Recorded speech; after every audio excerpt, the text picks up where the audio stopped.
At so ayan, hi guys, welcome back sa channel natin. At ito na nga po sa mga nagre-request sa inyo na i-manga series. Etong si Jujutsu Kaisen Season 3 ay ito po. Simulan natin yan kay episode 6. So dugtungan lang natin muna kung saan natapos sa may anime yung episode 5. At para naman doon sa naghihintay kay Kalbo, kay One Punch Man, saka doon nga kay Solo Leveling, ay gagawin pa rin naman natin yan. So mamaya hintay-hintay lang, pagkatapos nito ay gagawin ko kagad yun. So yun na naman guys, at ulit ay maraming salamat sa paghihintay. At huwag na natin patagalin pa, simulan na natin yan. At so sa may anime nga ay dito yan natapos yung nabuking ni Kinji, etong si Yuji na taga Jujutsu High siya. At now ang continuation niyan is eto naman na, balik naman dito sa side ni Megumi dahil pinasok niya na nga rin itong facility. At eto nga, pumasok siya sa loob ng anino ng isa sa mga bantay dyan. So itong samanting ni Megumi, at after nga niya ay eto nga, bigla niya ng grinab dyan etong bantay. At then spak, bigla niyang hinedlock dito etong bantay na to hanggang sa mawalan na nga yan ng malay. At then dito nga ngayon restrain na ni Megumi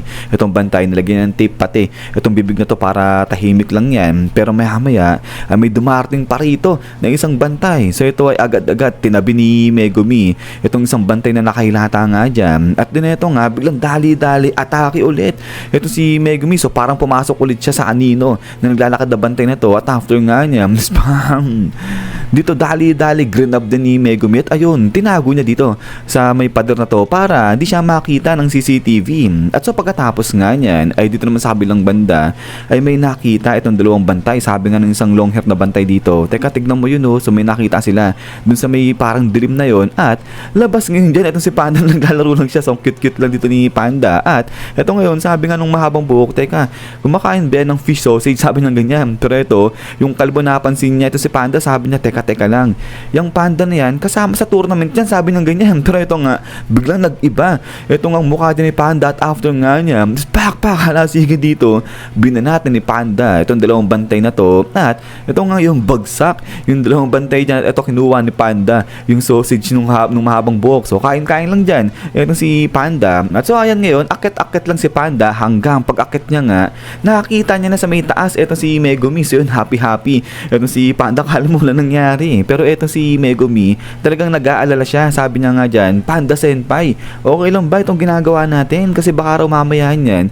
magkaroon sila ng problema. Pero yun, tatawa-tawa lang itong si Panda. Sabi niya nga dyan na hindi, okay lang itong ginagawa nila, all good, sabi niya ganyan. At so ito, lakad na ngayon dyan itong dalawa. Pero maya ay bigla nga may dumating dito. So kaya ito, naalarma itong si Megumi, saka nga itong si Panda. At yung pagtingin nga nila sa may baba nila, si Kirara yung biglang dumating dyan. So yun, nagkatitigan itong si Kirara, saka nga itong sila Panda. At ito ngayon ay naalarma din itong si Kirara. Sabi na nga dyan, teka lang, si Panda yun na, ano raw ginagawa ni Panda rito? At ito si Panda nagulat din. Sabi na nga dyan, anong ginagawa ni Kirara dito? Bakit di siya kasama ni Kinji? Pakalkalad siya. At ayun, napansin din ni Kirara pati si Megumi. At naalala niya ito si Megumi sa si Yuji na magkasama. So ito nakita niya yan sa may monitor, sa may CCTV nila. So kaya nga dito ay napaisip itong si Kirara. Sabi niya nga dyan, kung itong spiky hair na to, referring dyan kay Megumi, ay pinasok ni Panda dyan sa kanila, ibig sabihin taga Jujutsu High ito si Megumi. At kung taga Jujutsu High ito si Megumi, ibig sabihin pati si Yuji taga Jujutsu High, sabi niya ganyan. So kaya nga ito dali-dali ginuha niya na itong kanyang phone. At sabi niya nga rito, ibig sabihin nasa panganib ayan si Kinji Hikari. At then ito nga ngayon, bilang sinamon na ni Megumi itong kanyang Divine Dog. At ito nga, boom, grabe, kala mo lalapain na talaga itong si Kirara ng Divine Dog ni Megumi. But then suddenly ay parang bigla naglaho rito itong Divine Dog ni Megumi. At after nga niya, blagag sapol ngayon dito, biglang napabalik kay Megumi itong kanyang Divine Dog. At habang sa kabilang banday, ito nga nabitawan naman ni Kirara itong kanyang phone. At din ito nga ngayon ay napatras ng bahagya rito, napatalsik ito si Megumi. At sabi niya nga dyan, ano nangyari? Na-repel ba itong kanyang Divine Dog? So sabi nga ni Megumi, hindi. At ngayon, kung totoo yung sinabi nga ni Panda Senpai niya patungkol dyan sa technique ni Kirara, ibig sabihin nito, yung kanyang Divine Dog hindi rin makadikit dyan nga kay Kirara. At then after nga niyan ay dito sa kabilang banda ay para may tumunog-tunog na. So ito, tinginan dyan. Ito sila Megumi at ito si Panda, parang kala mo naguluhan pa. At ito ngayon, biglang sabi nga ni Kirara, okay, may mark na. Itong si Panda at after nga niya, ay takbo na, dali-dali. Itong si Kirara, papunta, doon na sa may monitor. So ito, sigaw na rin si Panda. Sabi niya nga dyan, teka lang, babalik na siya doon sa may monitor room at sasama na kay Kinji. So kaya nga ito, dali-dali sumisigaw na si Panda, inaawat niya. Itong si Kirara, sabi niya nga dyan, na hindi sila kalaban nila Kirara at mayroon lang silang gustong i-request dyan kay Kinji. At din ito nga ngayon, ay takbo-takbo lang dyan. Itong si Kirara, sabi niya nga dyan na hindi niya akala ay magagawa ni Panda itong bagay na to. Pero ito sabi nga ni Panda, teka lang, kahit siya hindi raw makadikit dyan kay Kirara. So ito si Kirara, ganoon din, di rin siya makalapit dun sa may monitor room. But then ito nga ngayon, biglang tinawag ulit ni Megumi itong kanyang Divine Dog. At ito, nasa harapan na ngayon ng monitor room itong Divine Dog din ni Megumi. At ito ngayon, biglang ang sabi ni Megumi habang pinagmamasdan niya itong si Kirara, na kahit itong si Kirara hindi rin maka-approach, hindi rin makadikit. Pero ito habang nag-iisip-isip nga dyan, ito si Megumi maya-maya parang biglang nahahatak dito ito si Megumi. At then after nga niya, spark, doon biglang lipad ito si Megumi papunta rito sa kanyang Divine Dog. So ito, nagulat dyan itong si Panda at ito nga ngayon, magkasama ulit dyan, magkadikit ito si Megumi at saka nga itong kanyang Divine Dog. So ito, sabi nga rito ni Megumi na hindi sila makadikit o hindi sila makalapit, pero maliban pa ron ay mayroon pang iba kasi nga hindi naman sila magkahiwalay ngayon nito nung kanyang Divine Dog. So kaya nga ito, tingting si Megumi dyan kay Kirara, sabi na nga dyan, anong klaseng curse technique yan? At then after nga niyan, dito nga makikita habang tahimik na nagtititigan lang itong tatlo, ay itong banda sa may likuran ni Panda ay merong ang mark dyan. So ito, star, tapos parang Aimai yung word na nakalagay nga rito. At so ito ngayon ay tigil muna itong tatlo. At sabi nga rito ni Megumi sa loob-loob niya na maganda to, perfect to, kasi ngayon deadlock sila. So ibig sabihin makakapag-usap sila ng medyo maayos-ayos dyan. At ito ngayon, sabi nga ni Megumi dyan kay Kirara na oo, taga-jutsu ay sila, pero hindi naman ibig sabihin nun nakakampi nila yung Jujutsu High. At di ba alam naman doon ni Kirara yung current na nangyayari sa may Tokyo. At now, pati nga yung mga barriers na kung saan-saan na lang biglang sumusulpot, lahat daw yan mga related dahil may nangyari nga raw na never known before na Jujutsu terrorist attack. So ibig sabihin, ngayon lang nangyari yung Jujutsu terrorist attack na nga yun, di may paliwanag kung ano yan. At dahil nga rito, ay kailangan nila yung tulong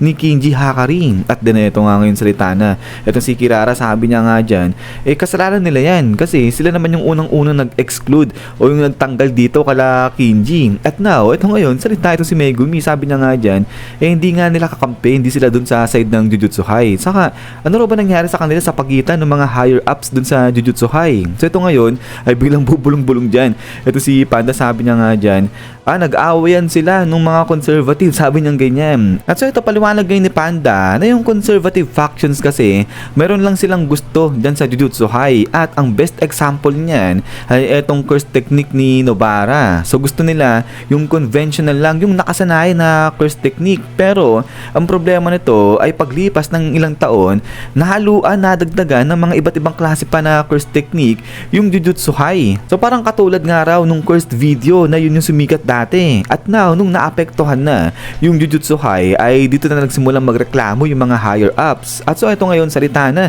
itong si Kirara, sabi niya nga dyan, at yung pinaka-hate, yung pinaka-ayaw na curse technique ng mga higher ups, ayan naman, yung tinataglay na curse technique ngayon ni Kinji. So kaya pala ayaw na ayaw nila, in-exclude nila itong si Kinji. So ito, sabi nga ni Kirara, di kasi maintindihan yan ng mga higher ups. So kaya yan, ayun nangyari, kagulo-gulo sila, nawala sila. At ito ngayon, tuloy niya, pero dahil nga nandiyan dyan, itong si Gojo raw lagi yung nag-aayos ng problema. At so ito, tuloy ngayon ni Kirara na hindi niya maintindihan ano raw kailangan nito nila Megumi dyan kala Kinji, kasi baka mamaya niyan nagsisinungaling lang itong sila Megumi at meron silang pinaplano o binabalak na hindi maganda laban dyan kay Kinji. But din ito nga salita si Megumi, sabi niya nga dyan, na-sealed na si Gojo Satoru, sabi niya ganyan. Kaya ngayon, nagkakagulo-gulo na sila. So kaya nga rito, ay parang nag-make face dito, parang natulala, di makapaniwala dyan.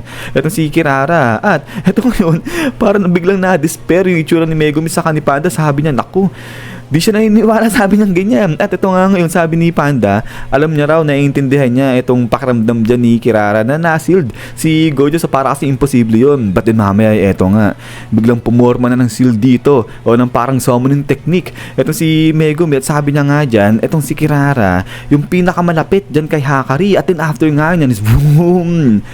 Dito sinamo na nga ulit ni Megumi itong kanyang rabbit escape. At sabi niya nga rito na kapag na-convince nila ito si Kirara ay magiging smooth na yung kanilang pakikipag-usap dyan kay Kinji. At so eto ngayon si Kirara tingin-tingin lang dun sa mga rabbit nga nito ni Megumi, medyo nagulat siya. At pagkatapos nga niya isyan guys, so hanggang dito lang etong si episode 6 natin para kay Jujutsu Kaisen Season 3. At so ayan medyo chill pa lang tayo dito sa episode natin ngayon. Pero yun ay kung trip nyo na ituloy-tuloy etong si JJK natin Season 3 ay pa-comment na lang siguro dyan guys sa baba. At ayun, hintay lang para kay Calbot saka kay Solo Leveling. So si Hell's Paradise, di ko sure kung itutuloy pa natin yun Pero yun nga, kung itutuloy natin si Hell's Paradise ay doon ko yun ilalagay sa may second channel natin. Sa pati pala si Solo Leveling, lalagay ko rin doon guys sa may second channel natin kasi nga ano yun manhwa. So yun lang naman. So yun guys, ay ulit maraming salamat sa walang sama pa dito sa channel natin sa pagsuporta na rin. So God bless inyo lahat, lagi mag-ingat at kita-kits tayo ulit.